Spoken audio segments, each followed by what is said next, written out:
శ్రీమాత్రే నమః. ఒకప్పుడు నారదుడు విష్ణుమూర్తితో మొట్టమొదటిగా తులసిని ఎవరు పూజించారు? పూజా విధానం ఏమిటి? తులసికి నీరు పోయటానికి ఉత్తమమైన పద్ధతి ఏమిటి? పఠించవలసిన మంత్రం ఏమిటి? మానవ జీవితంపై ఆ మంత్రం యొక్క ప్రభావం ఏమిటి అని తెలుసుకోవాలని ఆసక్తిగా ఉంది. దయచేసి ఈ ప్రశ్నలన్నిటికీ సమాధానం ఇవ్వండి. అదేవిధంగా తులసి మొక్కకు నీరు పోసేటప్పుడు ఎవరైనా ఏ మంత్రాన్ని ఉచ్చరిస్తే లక్ష్మీదేవి అతని ఇంట్లోకి ప్రవేశిస్తుంది, అతని దరిద్రం తొలగిపోతుందో వివరించండి అని అడుగుతాడు నారదుడు. ఓ నారదా, మీరు మానవుల శ్రేయస్సును కోరే మంచి ప్రశ్నని అడిగారు. ఈ ప్రశ్నకు సమాధానం నేను ఒక కథ ద్వారా వివరిస్తాను. శ్రద్ధగా వినవలసిందిగా. అలాగే ఎవరైతే ఈ కథను పూర్తిగా వింటారో వాళ్ళను లక్ష్మీదేవి అనుగ్రహిస్తుంది, వాళ్ళ ఇంట్లో సంపద శ్రేయస్సు నెలకొంటాయి అని చెప్పి కథ చెప్పడం ప్రారంభిస్తాడు. ఓ నారదా, ఒక నగరంలో ఒక మూర్ఖుడైన బ్రాహ్మణుడు ఉండేవాడు. అతను పుట్టుకతో బ్రాహ్మణుడు, కానీ అతను పూజ లేదా ధ్యానం, జపం లేదా హోమాలు చేయలేదు. అతను ఎల్లప్పుడూ ఇతర మహిళలతో ప్రేమ విలాసాలు కొనసాగించేవాడు. అతను చెడు గుణాలను కలిగి ఉన్నాడు. అతని మనసును అపవిత్రం చేసుకుంటూనే ఉన్నాడు. ఎన్ని ఆకృత్యాలు చేసినా అతను పశ్చాత్తాపడటం లేదు. అతను ఒక పైసా కూడా విరాళంగా ఎవరికీ ఇవ్వలేదు. ఈ విధంగా ఆ బ్రాహ్మణుడు చాలా సంవత్సరాలు జీవించాడు. అతను ఒకసారి ఒక తోటలో ఒక సువాసన గల గంధపు చెట్టును చూస్తాడు. అది చూసి అతని మనసులో కోరిక కలుగుతుంది. అతను ఆ చెట్టు వద్దకు వెళ్ళి దాని ఆకులు మరియు కొమ్మలను తీసి విక్రయించాలనే ఆలోచనతో వెళ్తాడు. గంధపు సువాసనలతో ఆ చెట్టుపై చాలా విషపూరితమైన నల్లపాము కూర్చుని ఉంటుంది. అప్పుడు ఆ బ్రాహ్మణుడు ఆ చెట్టు కొమ్మని నరికాడు. దాని కారణంగా ఆ పాము కూడా గాయపడింది. మరియు అది తెగిన వెంటనే ఆ భయంకరమైన పాము పడిపోయి అతన్ని కాటు వేస్తుంది. దానితో ఆ క్షణంలోనే అతను మరణిస్తాడు. ఆ ప్రదేశానికి 2 యమదూతలు వచ్చి అతన్ని తీసుకువెళ్తారు. దారిలో నన్ను ఎక్కడికి తీసుకువెళ్తున్నారు? నన్ను విడిచిపెట్టండి అంటూ యమదూతల ముందు విలపించడం మొదలుపెట్టాడు. కానీ యమదూతలు, ఓ దృష్ట బ్రాహ్మణ, నీ పాపపు పనుల వల్ల నా చేతికాటుకు గురయ్యావు అని అతన్ని తీసుకువెళ్లడం ప్రారంభించారు. ఇప్పుడు యమరాజు అతని కఠోర నరకానికి చేరుస్తారు. అనేక సంవత్సరాలు నరకంలో శిక్ష అనుభవించిన తరువాత ఆ బ్రాహ్మణుడు తన 2వ జన్మలో ఎద్దు యొక్క శరీరాన్ని పొందుతాడు. అతను తన యజమాని కోసం పగలు మరియు రాత్రి పనిచేయటం ప్రారంభించాడు. ఆ బ్రాహ్మణుడు తన పూర్వజన్మలో ప్రజలను ఎలా హింసించాడో అదేవిధంగా అతను కూడా ఇతరుల చేతుల్లో చాలా బాధపడ్డాడు. అతను తన జీవితాంతం చాలా బాధలను భరించవలసి వచ్చింది. దాని కారణంగా అతని శరీరం అలసిపోవడం ప్రారంభించింది. మరియు ఆ ఎద్దు యొక్క బలం తగ్గినప్పుడు దాని యజమాని దాన్ని ఒక కుంటి మనిషికి విక్రయించాడు. ఆ మనిషి ఎద్దును తనను మోయడానికి ఉపయోగించేవాడు. అతను దాని వెనక కూర్చొని తిప్పేవాడు. ఈ విధంగా ఎద్దు 8 ఏళ్ల పాటు కుంటివాడి భారాన్ని మోయగా, ఒకరోజు కుంటివాడు ఎద్దు వెనక కూర్చొని ఎత్తైన పర్వతానికి వెళ్లడం ప్రారంభించాడు. చాలాసేపు ఆ పర్వతం మీద తిరుగుతూ ఎద్దు బాగా అలసిపోయి బలం తగ్గిపోయి కొంతసేపటికి ఎద్దు మూర్ఛపోయి నేల మీద పడిపోయింది. ఇప్పుడు తన శక్తిని మించి శ్రమించడంతో ఆఖరి శ్వాస తీసుకోవటం ప్రారంభించింది. ఎద్దు ఆ ప్రదేశం నుండి కదలలేకపోతుంది. అప్పుడు అక్కడ నిలబడి ఉన్న ప్రజలు ఆ ఎద్దుపై చాలా జాలిపడి ఆ ఎద్దు నోటిలో నీరు పోయటం ప్రారంభించారు. ఆ ప్రదేశానికి ఒక వేశ్య వస్తుంది. వేశ్య కూడా ఎద్దుకు నోటిలో నీళ్లు పోసి పుణ్యం వచ్చేలా చేసింది. తర్వాత ఎద్దు చనిపోయింది. ఇది చూసిన వారంతా ఆ ఎద్దుకు నియమనిష్టలతో నివాళులు అర్పించి అంత్యక్రియలు చేసిన తర్వాత కుంటివాడు అక్కడి నుంచి వెళ్ళిపోతాడు. మరియు ఆ బ్రాహ్మణుడి ఆత్మను ఆ ఎద్దు శరీరం నుండి బయటకు తీసి యమలోకానికి తీసుకువెళ్లి యమరాజు ముందు నిలబెట్టారు. ఆపై చిత్రగుప్తుడు అతని ఖాతాని చూసినప్పుడు అతను ఆశ్చర్యపోతాడు. ఆ వృషభానికి ఆ వేశ్య ఇచ్చిన పుణ్యం చాలా గొప్పది. ఆ పుణ్య ప్రభావం వల్ల అతని జన్మల పాపాలు నశించాయి. అప్పుడు ఆ బ్రాహ్మణుడు పాపాలన్నీ మన్నించి యమరాజుని ఇలా అంటాడు.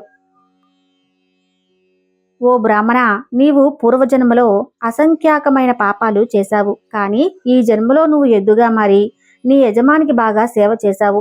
అయినా నీవు అనేక పాపాలకు శిక్ష అనుభవించావు.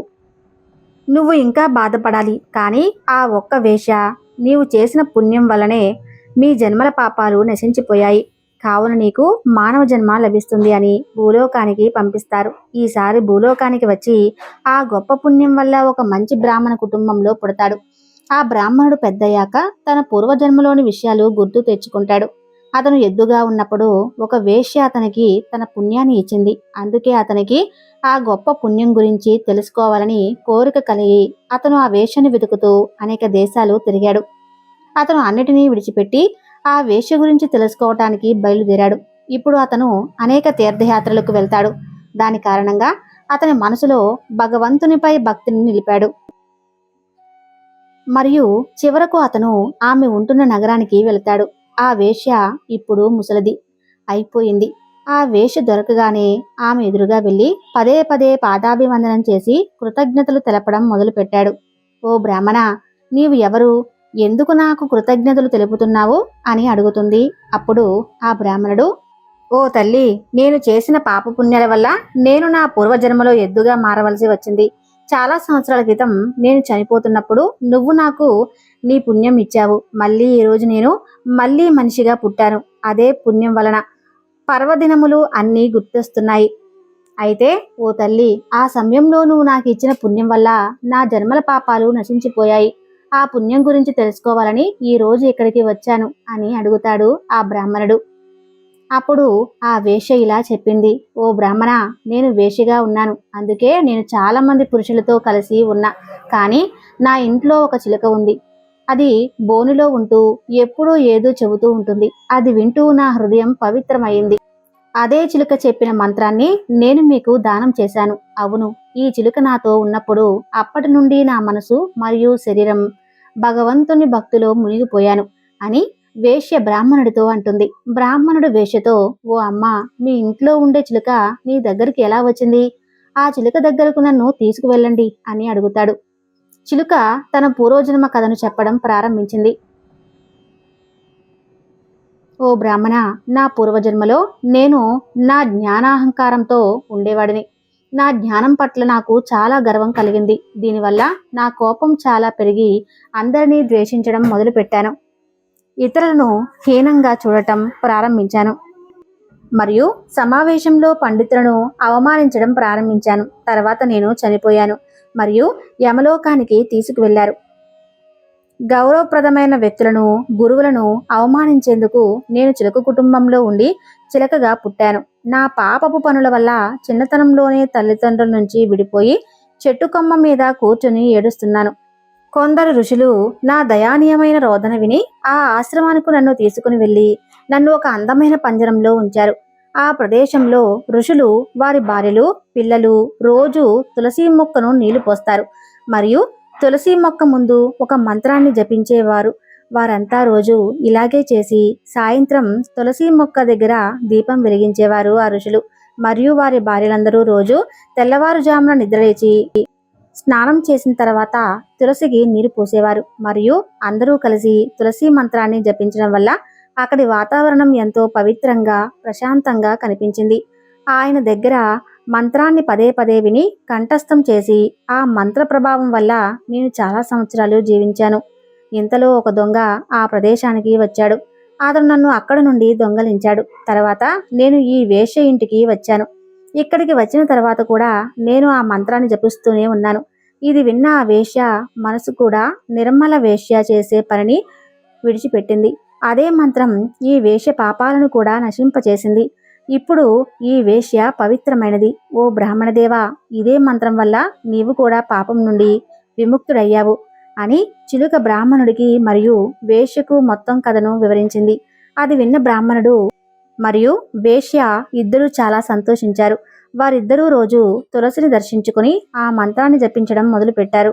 ఆ మంత్ర ప్రభావంతో చిలుక, వేశ్య, బ్రాహ్మణుడు ముగ్గురు దివ్య విమానాలు ఎక్కి దృష్టిలోకానికి వెళ్లారు అని సూత మహాముని శౌనకాది మహామునులతో విష్ణువు నారదునకు చెప్పిన మాటలు వివరిస్తారు. ఇప్పుడు నారదుడు విష్ణుమూర్తి తులసి పూజ విధానము, స్తోత్రమును తెలుపవలసిందిగా అని అడుగుతాడు. నారదుడు, మహాత్మా, మొట్టమొదట తెలిసిన వారు పూజించారు, ఎవరు స్తుతించారు, ఆమె ఎవరి చేత పూజ్యురాలైందో తెలపాల్సిందిగా అడుగుతారు. నారదుని మాటలు విన్న శ్రీ మహావిష్ణువు, ఓ నారద, పాపాలను నాశనం చేసే పుణ్యప్రదమైన తులసీదేవి కథ చెబుతాను, శ్రద్ధగా వినవలసిందిగా చెబుతాడు. హరి తులసిని పూజించి లక్ష్మీదేవితో సుఖంగా ఉన్నాడు. తులసిని హరి లక్ష్మితో సమానురాలుగా సౌభాగ్యవతిగా చేసెను. శ్రీహరి తులసితో సంఘం నుంచి ఆమెకు సౌభాగ్య సంపదలు ఇవ్వటం చూసి గంగా లక్ష్మి సహించలేదు. సరస్వతి వారవలేకపోయింది. సరస్వతి హరి చూస్తుండగానే తులసితో జగడమాడి ఆమెను కొట్టెను. అంతట తులసి సిగ్గుతో అవమానంతో మాయమయ్యెను. సర్వసిద్ధేశ్వరి జ్ఞానులలో సిద్ధయోగియగు తులసి హరికి కూడా కనిపించక మాయమైపోయెను. తులసి కనిపించనందున హరి సరస్వతికి నచ్చజెప్పి ఆమె అనుమతి పొంది పిదప తులసి వనమునకు వెళ్ళుట, అచట శ్రీహరి స్నానము చేసి తులసి సతిని భక్తితో ధ్యానించి పూజించి స్తుతించెను. శ్రీ మాయా మన్మద వాగ్బీజములను బృందావనే పదములను చేర్చి చతుర్థి విభక్తి చేర్చి స్వాహా పదమును చివర ఉంచిన ఓం శ్రీం హ్రీం క్రీం ఐం బృందావన్యే స్వాహాయగును. ఇది దశాక్షర మంత్రము. ఇది కల్పతరువు వంటిది. ఈ మంత్రముతో తిథి ప్రకారముగా తులసిని పూజించినవాడు తప్పక సకల శుద్ధులు కొనియాడగలుగుతాడు. నారద, నేతి దీపము, ధూపము, సింధూరము, చందనము, పూలు, నైవేద్యము వీటితో తులసికి షోడశోపచార పూజలు చేయవలను. ఈ విధంగా పూజించి హరి తులసిని స్తుతించగా తులసి ప్రసన్నురాలై వృక్షం నుండి ఆవిర్భవించి హరిచరణ కమలములు శరణు వేడెను. అప్పుడు విష్ణువుతో ఇట్లనెను, నీవు సర్వపూజ్యురాలగుదును, నిన్ను నా పక్షమందు ధరించుదును అని వరమిచ్చి హరి తులసిని వెంట తీసుకుని వెళ్ళెను.